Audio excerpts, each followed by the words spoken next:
Hello friends, welcome to my channel and thanks for watching this video. Friends, in this video we are going to discuss about MOD stock or Modine manufacturing company.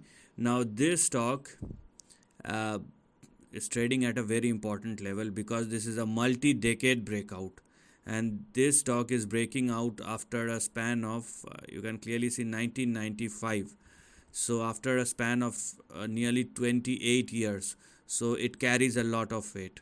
So please do not ignore this kind of trend and this breakout which is happening after 25, 28, so nearly 30 years. So first of all, the breakout happened above 39.3. So now 39.3 will become your support and $36 on the downside will become your stop loss.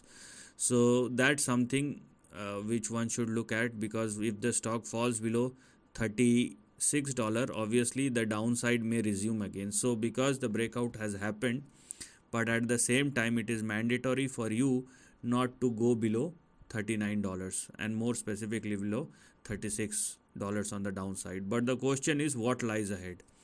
So for that, if I don't exaggerate, even without exaggeration, you can clearly see a move of nearly 1200% from the lows to the higher end of the range.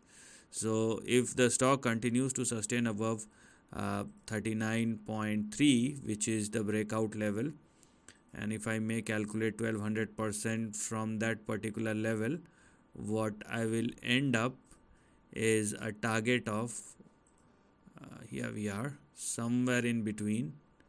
So this is in between $450 and $500. So this is something which we are going to look at after this multi-decade breakout. Obviously it will take a couple of years, it's not going to happen in a hurry, and if it does happen in a hurry, just take your profit back. So this is the end of the video. Thanks for watching.